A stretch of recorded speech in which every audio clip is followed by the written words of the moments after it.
Дастан Далбаевич, с учетом того, что как в втором чтении вы поменяли концепцию, можно включить предложение, мое предложение и, по-моему, Акылбек Усимбекович дал, учесть наше предложение в письменном виде. Только тогда... Давайте к третьему чтению, как если регламент позволит, посмотрим. Кейінгі сөз депутат Қыдыралиев Үмбетәлі Тоқтаралиевте. Рахмат, Тураға. Дастан Далабаевич, в целом, прочитав, посмотрев ваш законопроект во втором чтении, я поддерживаю, потому что за 29 лет, которые мы живем в рыночной экономике, банковская система, они такие себе и на законодательном уровне, такие себе условия, положения поставили, да? Только, а вот в вашем законопроекте, я смотрю, здесь именно есть защита прав, интересов заемщиков, граждан. Даже вот в этих моментах, что негативная информация собирается, снижается с 7 до 5 лет, что без согласия заемщика в обмен кредитной информацией не подается. Вот этот механизм, скажите, как банковские системы, они же заинтересованы, чтобы эта информация попадала. А в этом законопроекте как это могут без интереса, без согласия заемщика не давать информацию в кредитное бюро? Жо, негизи кредитти алганда алар уруксатты сурашат. Уруксатты сурап, ошол маалыматты биз, мисалы, сиз просрочка кылганда же нормально даже төлөсөңөр, биз ошону насиялык бюрого бере алабызбы же бере албайбызбы деп атайын ушундай макулдугуну алат да.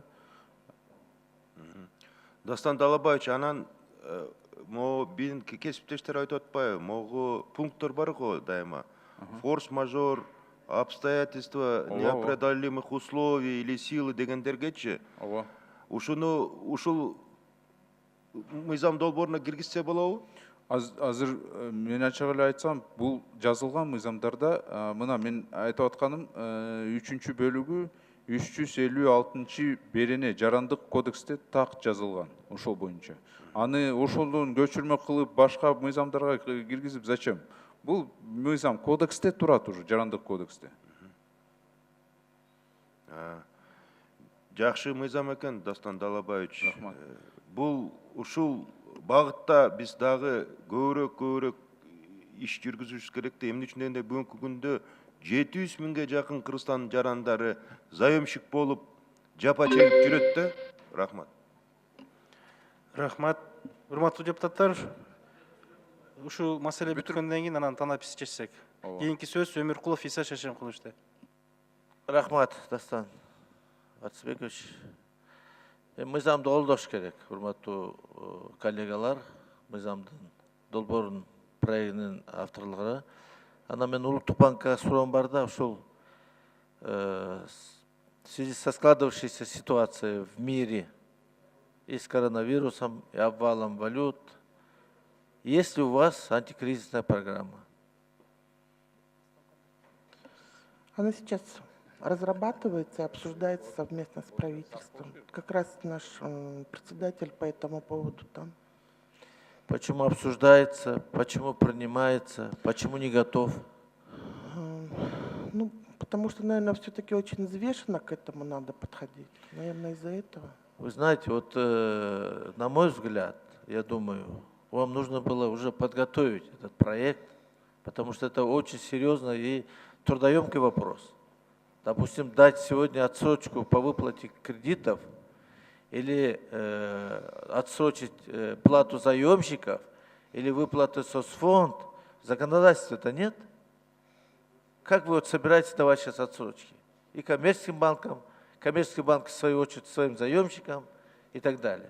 Нет, на самом деле, действительно, мы такого даже какого-то директивного указания не можем давать коммерческим банкам. Но мы постоянно работаем в этом направлении. Вы знаете, чтобы я вас порекомендовал бы, не надо сейчас занимать позицию наблюдателя. Вам надо рекомендовать. От вас зависит финансовое положение, устойчивость нашего государства. Вы на страже национальной безопасности экономической. Правильно же? Вы регулируете все денежные и кредитные политики в нашей стране. Вы диктуете. По вашим правилам сегодня работают коммерческие банки, кредитные союзы и так далее. Поэтому сегодня вам совместно с правительством нужно разработать срочно меры, в том числе и законодательные, в том числе на уровне правительства, на уровне решения Нацбанка, каким образом вы будете давать преференции значит, коммерческим банкам.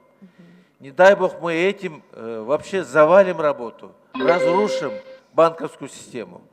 И тогда будет это 10 раз хуже, чем коронавирус.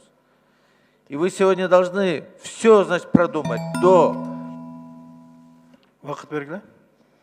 до выплаты всех плательщиков, налогов. Сегодня уже идет сбой по выплате налогов. Сейчас будет налоговая инспекция наказывать за несвоевременную выплату. Потом пеня пойдет. У них законов нет. Как списывать это все? И поэтому это очень серьезный вопрос. Сегодня экономическая безопасность у нас параллельно с коронавирусом на повестке дня стоит. Поэтому вам немедленно, днем и ночью нужно сегодня рекомендация правительству, рекомендацию, значит, налоговой инспекции, коммерческим банкам, кредитным союзам. Там же миллионы сегодня наших заемщиков в кредитных союзах сидят. Там у них свои законы. Поэтому это очень, очень глобальный вопрос. Если вы сейчас будете сказать, вот обсуждаем, рассматриваем, и потом на самотек, как сейчас вот, я на прошлой неделе поднимал вопрос, что идет ползучий рост цен на медикаменты и продукты питания. Вот так 10 секунд. нашим, значит, банковским сектором. Я вот прошу, отвечать не нужно, нужно действовать. Мы по этому вопросу, уважаемые коллеги, урматтуу коллегалар, ушу маселени дагы күн тартибине коюп угушубуз керек. Рахмат. Рахмат, Иса Шашанкулович. Эртең бул маселеде өкмөт келгенде каралат. Анда ушу менен мыйзамга жазылгандар жыйынтыкталды. Дастан Далбаевич, бул мыйзамдын негизги максаты, эң негизгиси мына бүгүнкү күндө кредит алып, балким бир шарттар менен төлөй албай же умышленно төлөй албай качып жүргөндөрдүн кара тизмеге кирип 7 жылдан кийин суроо өткөндөн кийин аларга анан кийин кредит алганга макулдук болчу да. Ооба. Бирок бүгүнкү күндө сиз ошол кредит алуучулардын элдин талаптарына ылайык ошо 7 жылды 5 жылга кыскартуу иретинде. Демек, урматтуу депутаттар, бул жакшы мыйзам. Бул элдин талабы болуп атат бүгүнкү күндө.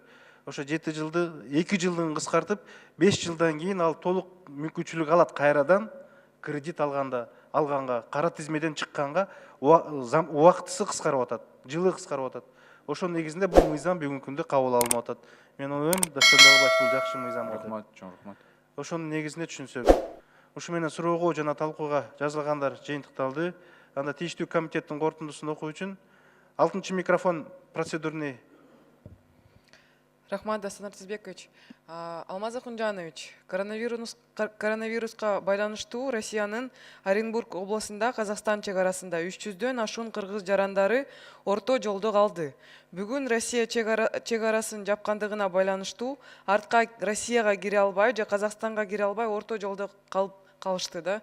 Ушул өкмөткө тапшырма берип, ортодо калган жарандарыбыз боюнча сүйлөшүү жолу менен ушул маселени чечип бергениңизди абдан суранат элем. Анткени бүгүнкү күндө акчасы да калбай калды.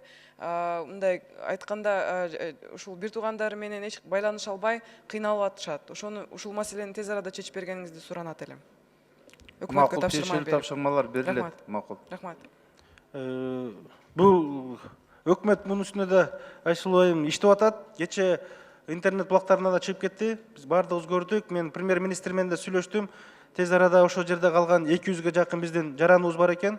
Азыр аны алып келүү жолу чечилип атат. Же самолет жалдайбызбы, же казак мамлекети менен сүйлөшүп транзит жолун ачканга өкмөт толук бүгүнкү күндө иштеп атат. Мен да маалымат иретин айтып кетейин. Мен Мухаммедкалый Шекеевич менен да бул иш үстүндө чогуу бир иш алып барууга сүйлөштүк.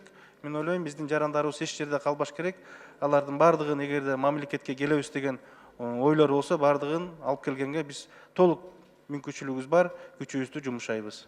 Анда тийиштүү комитеттин корутундусун окуу үчүн сөз Айдаров Салайдин Абдыраевичте, экономикалык жана фискалдык саясат боюнча комитеттин төрагасы. Сөз сизде. Комитет төмөндөгүдөй корутунду чыгарды. Кыргыз Республикасы